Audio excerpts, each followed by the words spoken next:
All right, we'll go ahead and call this meeting to order. Nate, would you take the roll, please? Councilmember McPherson? Here. Councilmember Biggs? Here. Councilmember Laraway? Yes. Council President Bruce? Here. Mayor Steer? Here. And if you'll join me for the Pledge of Allegiance. I pledge allegiance to the flag of the United States of America and to the republic for which it stands, one nation, under God, indivisible, with liberty and justice for all. Thank you. First item is the consent agenda. Any questions or anything you want called for discussion? I move that we approve the consent agenda as published. Second.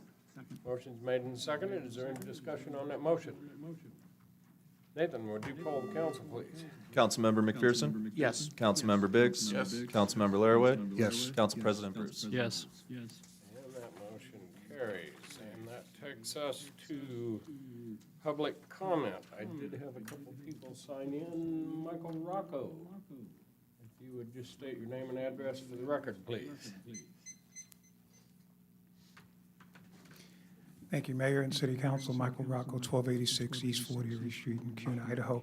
I was just looking at the consent agenda, and I was looking at the Paloma Ridge and their approval for the plat.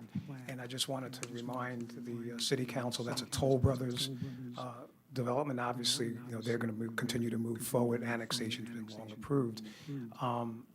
But again, in September of 2024, we had 12 homeowners come here representing 23 homes as far as how we felt that Toll Brothers was egregious in the way they handled the problems that we were having. And so I just wanted to remind the City Council that the next time Toll Brothers comes for an annexation, that you have a long memory. We will certainly be here with many, many people just to represent ourselves. Subsequently, because of the issues that we've had, there were other community members that Toll was building in Star and other locations that are also having problems. There's a credibility issue, and so I just wanted to make that on the record. Thank you. Thank you. Thank you. Lori Bremer. Yeah. Lori Bremer at 461 East Blue Sky.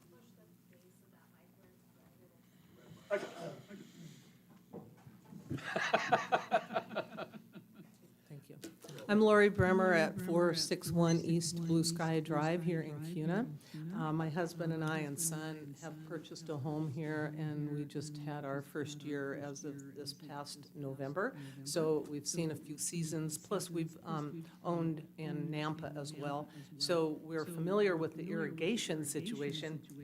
And over at Blue Sky, there is no such a thing, even though the canal is right out our back door. So that said, when we first purchased, something came up and I was able to talk with somebody from like Idaho Water, or it wasn't the city, it was somebody who was part of that irrigation, and they come and maintain the property right beyond our fence.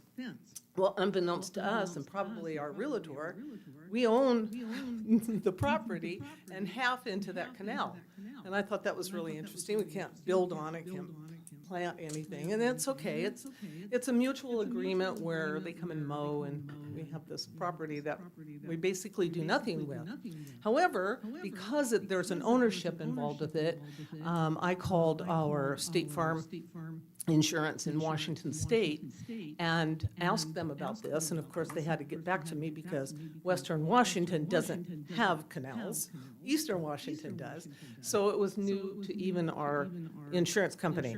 Come to find out, there is kind of that little, if somebody got hurt because it's our property, we could be liable, or whatever happens with that. People probably don't even know that that exists. So, so I put up a sign for our insurance company just to say homeowners, private property, or whatever, and that got smeared and vandalized. So, and I never pursued it. It wasn't a big deal because people who walk back there, they're walking their dogs or their kids. It's not a nuisance per se, but it had to do with that legality with our insurance company.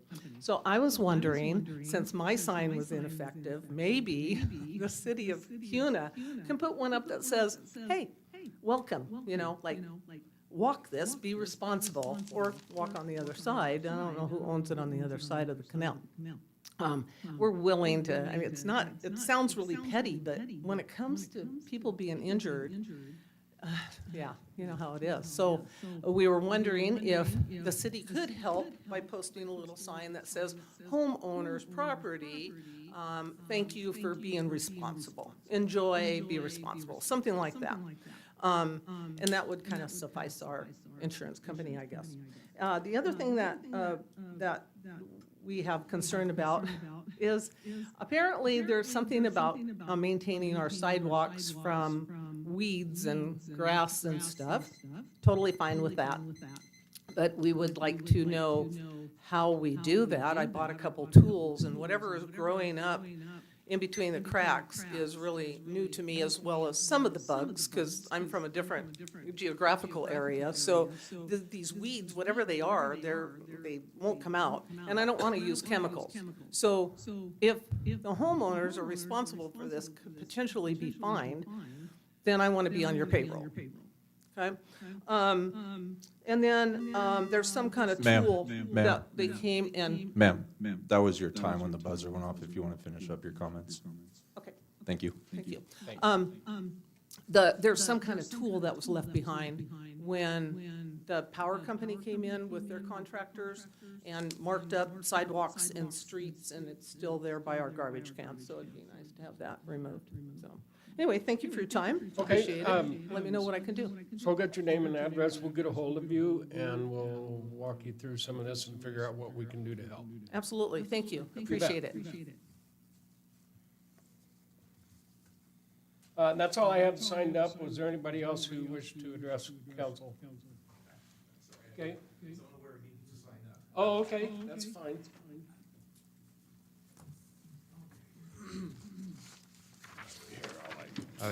David Wardell, 2230, oh, excuse me.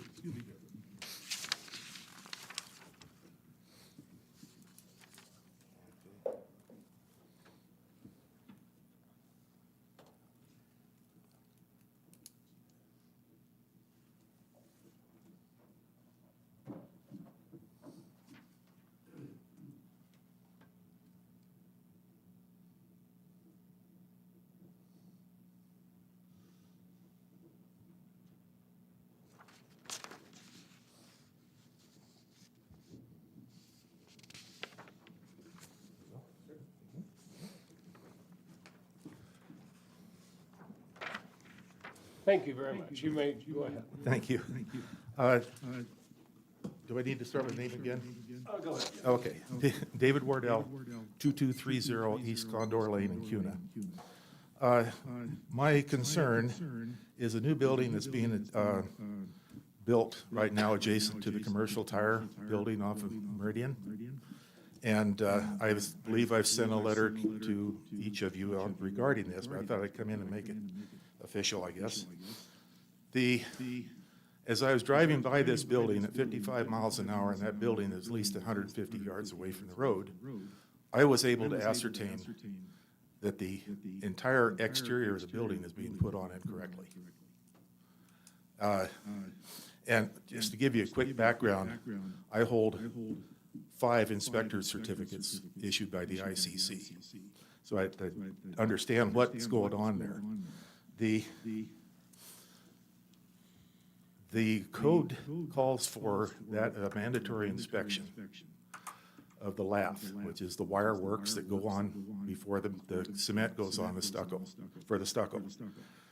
That inspection could not have been done because, or it was done by someone who does not know what they were looking at, because it was definitely at 150 yards away, incorrect. I made some closer drive-by, and there were a lot more things I noticed that were incorrect. So then I looked around at some of the other commercial buildings in that area. The pizza place, Arby's, and there's just a variety of errors there. And somewhere along the line, the building department is not holding up their end. The residential situation is just as bad. I've had people come to me, they've got stucco falling off of their buildings. You can walk up to the wall and it just push the stucco back and forth because it's come loose. The siding is rotted from the inside, from the building side out, because there's no ceiling around, proper ceiling around the windows. Flashing is not addressed. Roofing leaks, structural violations, shear panels are not built properly. And I've seen crushed HVAC ductwork so the plumbing can go through. That's illegal. Concrete slabs are sloped incorrectly. And there's more and more and more. It's just rampant throughout this jurisdiction. So my statement is the building department is not doing their job. I presume that when you select a building official, he's sworn into office after he's been appointed. They take an oath to support and enforce all the laws. It's not being done. I bring that to your attention and hope that you will find some way to rectify this and get your building department on the ball, because there are a lot of people in this community that are being damaged by it. Thank you. Okay, thank you very much. Yes, and we did get your letters. And where did he say he was inspected from? What's that? Where did he say he was inspected from? Where did you say you were from? You're, I'm not an official inspector right now, but I hold active certificates. From what state? from Idaho? Yeah. Okay. Well, it's the International Code Council. I'm just making a note for you. It's the same certificates that everybody accepts. They're the ones that wrote the code book. All right, thank you. Was there anybody else who wished to speak to council? All right. That takes us to business items. Strobel Pickleball Court update. Morgan Webb, thank you. Good evening. For the record, Morgan Webb, Parks and Recreation Fleet and Facilities Deputy Director, 371 West Shortline Street, Mayor, Council. I would like to give an update on the Strobel Pickleball Courts presentation that was presented by the concerned citizens. These courts are also known as the Indian Creek Pickleball Courts.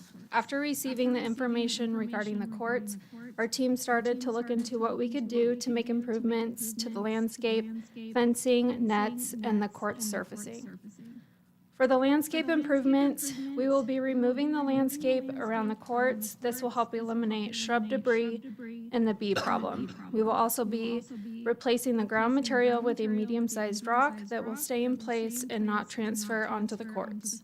For fencing improvements, it was requested that we provide higher fencing around the courts to help eliminate pickleballs from going over, installation of a windbreak, and realignment of the gates for greater clearance of the ground when opening and closing the gates. Fencing can be very costly, so we will be looking into what we can do now, and we will need to budget, and what we will need to be budgeting for. For the net improvements, we will be reattaching the bottom of the nets to the courts so they stay in place during play. And for the biggest one, the court surfacing improvements. The cracks in the court surface will continue to be an issue that is caused by the design of which the concrete was poured. Resurfacing the courts will only fix the cracks for a short time, and the cracks will start to appear again. Having the courts resurfaced is very costly for little to no fix, but we are looking into what we can currently do for the time being and what we will have to budget for. In addition to these improvements that I just discussed, we have met with 2 members of the Boise Area Pickleball Association, and they gave us great advice and reference locations in the valley to help with future designs. We are working on scheduling a meeting with a resurfacing company to learn about the care and maintenance of the court surfacing. We have learned many things from these courts that we have and will apply to our new and future courts. Some of them being post-tension and fiber reinforced concrete, incorporating higher fencing with entrance gates to each court, windbreaks, shade structures, and providing drinking water near the courts. I will stand by for any questions. Okay, any questions for Morgan? I do not. Hey, Morgan, just make it, I may have missed it, but you've already presented this also to the Indian Creek, I guess HOA, the one that came and made the presentation to us before, or asked us about it. For the record, Morgan Webb. So we planned on reaching out tomorrow and sending them what we discussed tonight. We did meet with 2 members of the Boise Area Pickleball Association. So we have talked with some members, but tomorrow we'll be reaching out to everyone that presented the concerns. Okay, great update, thank you. All right, thank you for that. I knew that it sounded like there was problems enough that we'd have to budget for fixing a lot of that, but appreciate you doing what you can.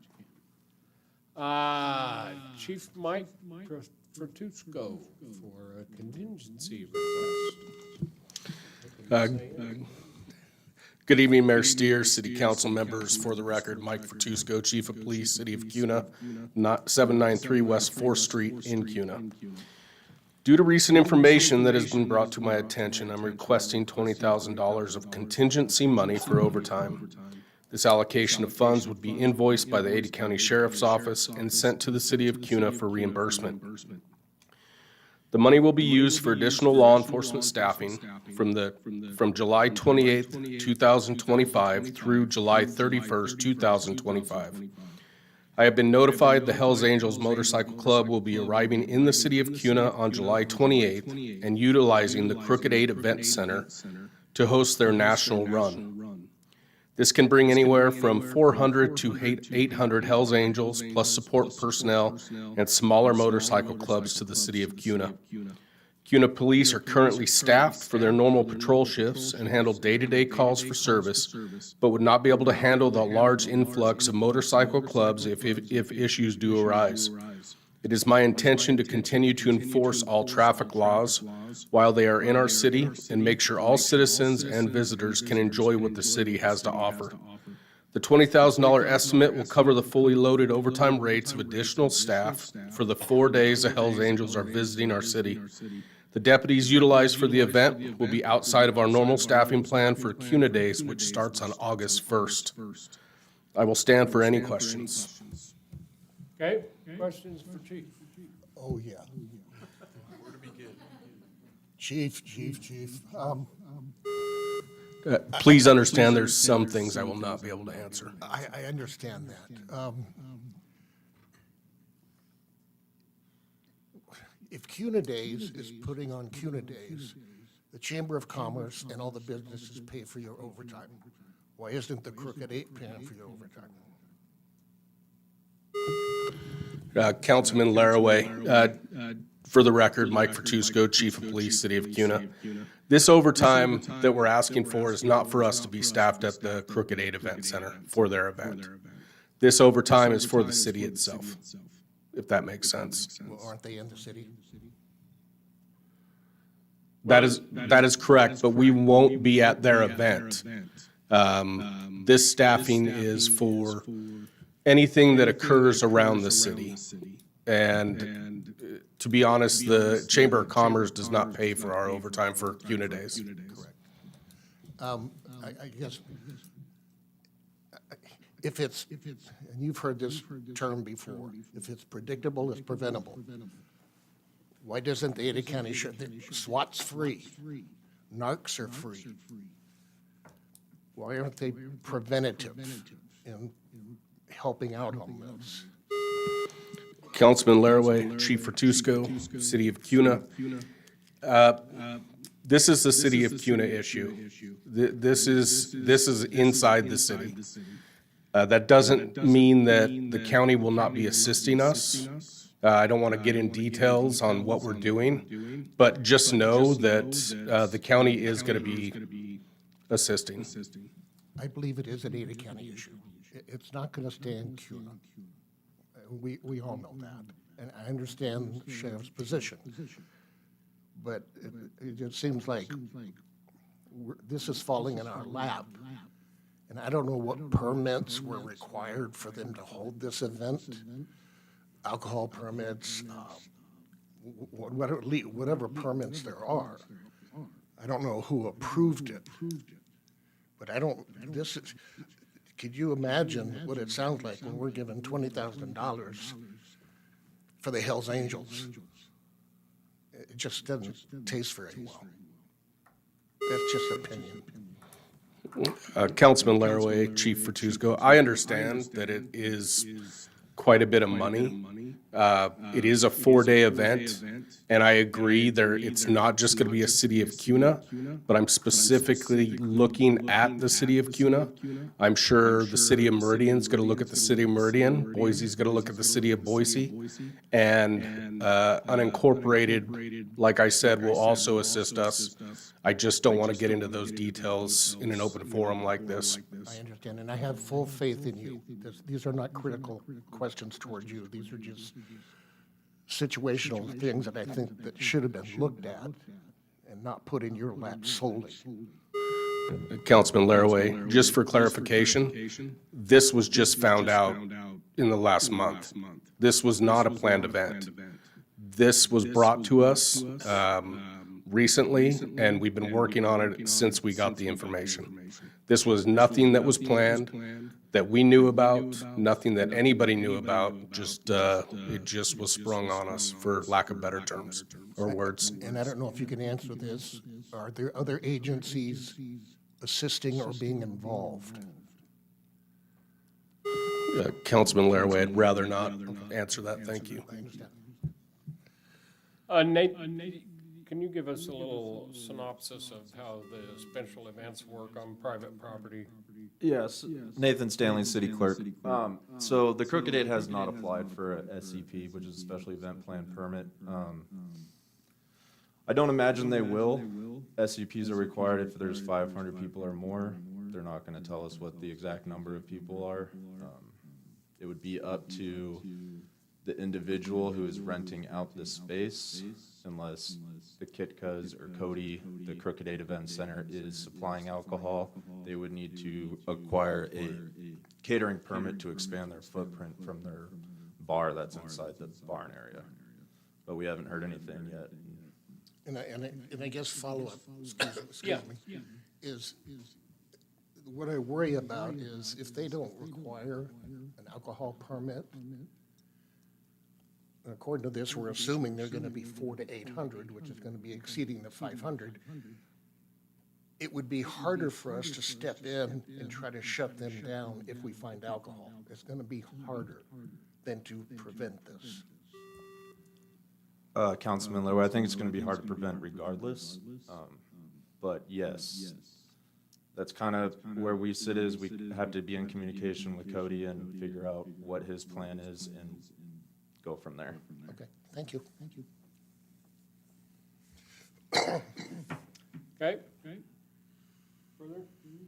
So part of this was my request to Chief when I heard that this was happening, was I don't want our police in our city to be overburdened, which could cause problems for the citizens that live here. So I wanted to make sure that the chief had extra people on hand, and I certainly don't want our officers to be put in a position that's uncomfortable, that they can't handle on their own because there's not enough of them. So I talked to the chief about this and thought it would be a good idea, so. Mayor, if I might, I look at things like the Ada County Fair, where overtime is paid to work an event like that, and I look at this event since it is a 4-day event, and I can't plan for just a certain time frame of 4 hours here, 4 hours there. I have to look at midday through the entire night and what could overflow into the downtown area. Traffic is one of our main concerns in this city, and I can tell you, I get lots of complaints on motorcycles blocking roads, running stop signs, stop lights, and I end up having to be the one to deal with that. And I just want to make sure that we have the resources there in case something happens. In all honesty, I hope nothing happens. I hope it's super quiet, and I hope that it's just 4 days of no issues, is my hope. But I have to plan for worst case scenario, if you will. So, Chief, I can totally appreciate exactly what you're saying, and I appreciate you looking out for safety and everything like that. You know, on the flip side, $20,000 is a lot to the community, the taxpayer, that we're taking money from, you know, and we're the stewards of those funds. And I can't imagine once this does become, well, it's already, the agenda's been posted, so it's only a matter of time, I imagine, until the community catches wind of this and why they're paying $20,000 potentially. And so it's kind of a double-edged sword, I guess you could say. Once the city catches wind, and there might be some backlash, I would imagine.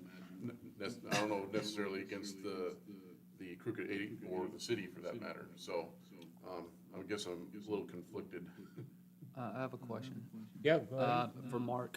Is there any liability for the Crooked 8 to carry any of this burden that they're hosting the event? They're bringing the folks in. Do they carry any burden that would offset what the taxpayer should have to pay? Sorry, Mark Bybee, City Attorney. So when you're saying like that, the last part of that kind of threw me off. Any liability that like. Yeah, they're throwing the event. Yeah, and obvious anybody who owns property, you know, real property, and has events or invites and allows people to be on their property, even the city, like we have all these people in here right now. City has liability for something that might happen to any of the people in this room right now because we're in a city facility, and if they suffer some kind of injury here, depending on how that happened, certainly some liability. So for the people, like as far as with on their property, certainly premises liability for that. But if you're, I I was guess thinking more monetary. it would be monetary in the sense that like they could suffer financial loss for, you know, harm suffered to people there. I'll check. Can we bill them for any of this? Let me rephrase that. I don't have that answer for you. I'm curious, and I feel like I need to talk with Nate a little bit about the special event permitting process and what they can be held to do or required to do. And I wish I had a better answer for you, but I don't feel like I do right now. But I do see, like, you know, the extent, if they're seeking security on their property, I think that's one thing, but where it's the city trying to plan for, you know, I think citywide safety, that's kind of a separate issue, and how to apportion those costs. Like, I understand the chief's request, but I also understand where the council's coming from. I don't have an explicit answer as to how you shift the legal responsibility to Crooked 8 for that. They're having the event, they're allowing it on their property, and special event permitting is the most kind of logical route as to how they'd have some kind of responsibility and what could be put on them through there.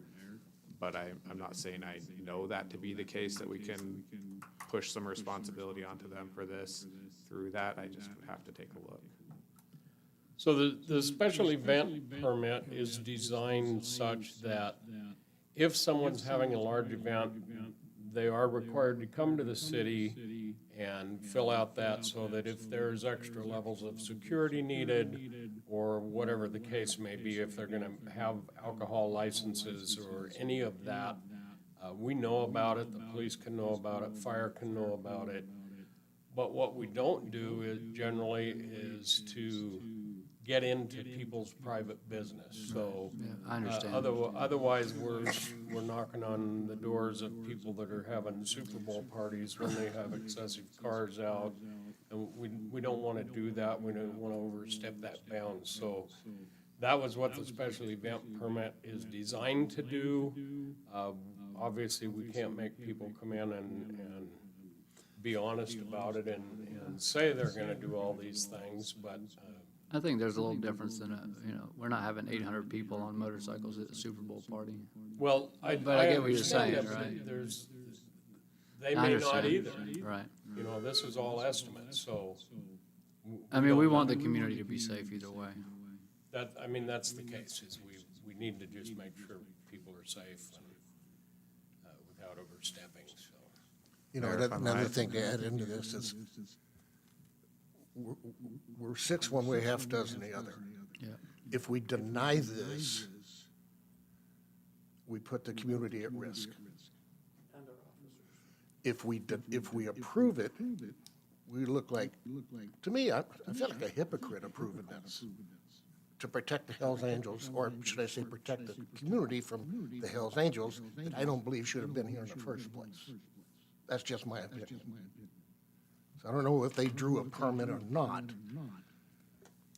As soon as it said at 400 to 800 Hells Angels, hell no. That's just my personal opinion. Mayor, if I might.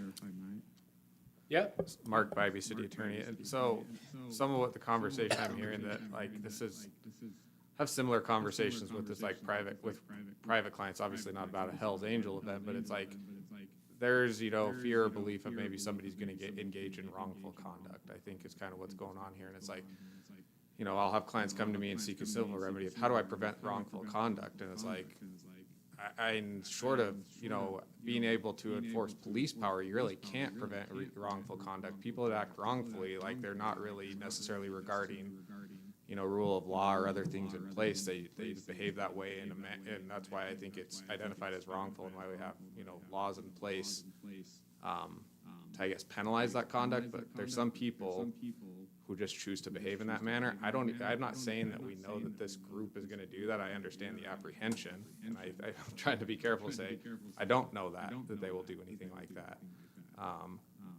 But the best you can do, I feel like, is, okay, if you're actually in a government entity, you have the ability to police, which private individuals don't. That's the struggle I have with private clients. They can't police, right? You know, so if you expect or have the probability of it coming, a way to deal with it is to police the conduct and enforce the laws you have. Because in this context, when I'm getting at the wrongful conduct, I think Councilman Laraway is getting at, so we have a special event permit process that they seem like they're maybe inclined to evade or not participate in when maybe they should be. How can we compel them to come to the table and do that? I don't know that we can. Like, it sounds like they maybe should be, but can we drag somebody in here and make them do that? I don't know that we can, right? We're not gonna have that authority, so it's like, okay, if it's nonetheless gonna happen, how do we plan for it? Well, that's where my public opinion thing might come into play.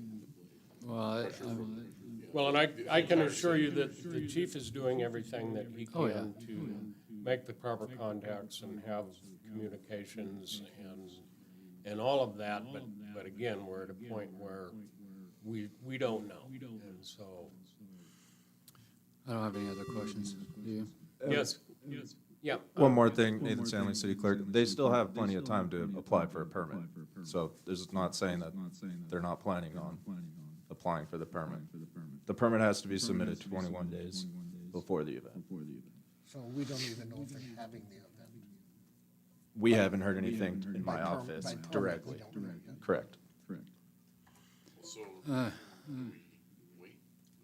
It's, I mean, if they don't use it, they don't use it. It's just not out. now so that the chief is ready on his end should the situation rise. Well, I guess the next question is if they do put in for a permit, does the city plan on approving it? Mayor, council, Nathan Stanley, city clerk, that would depend on making sure they have all their paperwork in order. I wouldn't be able to answer that without having the permit. So if their paperwork's in order, we have no say. Correct. Okay. But that does open communication with police department, fire department, everyone else. So it gives us a better shot. We can require what we need to require for security and all of those things. So that would be the financial contribution that they would have to put forth in order to have that event and get all the paperwork in order. Oh, So hopefully they'll do that, but I don't know that they will. I'm not happy about it, but I think it's the right way to go. Well, like I said, we got to protect the citizens, I get that. Yeah, But I anything got a else? question for Chief. Is there going to be a conversation with the Master at Arms of that group? Because they're the enforcers. Councilman Laraway, for the record, Chief Fortusco, City of Cuna. My goal is to meet with the chapter president here in the state of Idaho and to meet and have a conversation with them. My hope, He lives here, doesn't he? So I don't know, you might be getting deep into Yeah, what we yeah, don't yeah. need to be doing publicly, so I would ask that you kind of. I will meet. Have an offline conversation with Chief. I'm gonna try to meet, but I'm just trying to plan for worst case scenario. Honestly, that $20,000 the high mark. It could be far less. It could be, hey, nothing's going on, so I cut people out. And I estimated around 15, but I want to be on the safe side and just go towards the 20 just in case. It might be nothing. This is the lead up to Sturgis. So that weekend that CUNA Day starts on August 1st is the kickoff to Sturgis. So they will all be riding to Sturgis, and we know how big of an event that is. I just encourage you guys to look at other cities that have had similar events and see what your thoughts are on it. I just want to do what's right for the community and be ready for that and what's right for my people. Copy. Thank you, Chief. Any other questions? Biggs? I move that we approve the consideration for $20,000 from contingency for the CUNA Police Department. I'll second that. Motion's made and seconded. Any further discussion on that motion? All those in favor, say aye. Aye. Any opposed? And that motion carries. Didn't have that on my bingo card. Uh-huh. All right, ordinances. 8A, consideration to approve ordinance 2025-07. An ordinance of the City Council of the City of CUNA making certain findings and amending Chapter 4, Section 4 of Title 5, CUNA City Code, Decision-Making Authority Process Table, and amending Chapter 9, Part 2 of Title 5, CUNA City Code Subdivision Approval Process, and amending Chapter 10, Section 8 of Title 5, CUNA City Code Completion Time, and amending Chapter 10, Section 13 of Title 5, CUNA City Code Landscape Buffer Width based on roadway classification, and providing a severability clause, and directing the city clerk, and providing effective date. I move we waive the three readings of ordinance 2025-07. Second. Motion's made and seconded to waive the three readings. Any further discussion on that motion? All those in favor say aye. Aye. Any opposed? Motion carries. I move we approve ordinance 2025-07. Second.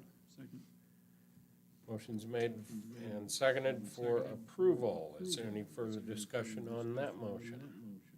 Nate, would you poll the council, please? Councilmember McPherson? Yes. Councilmember Biggs? Yes. Councilmember Laraway? Yes. Council President Bruce? Yes. And that motion carries. I move we approve the summary publication of ordinance 2025-07. Second. Motion's made and seconded. Is there any further discussion on that motion? All those in favor say aye. Aye. Any opposed? And that motion carries.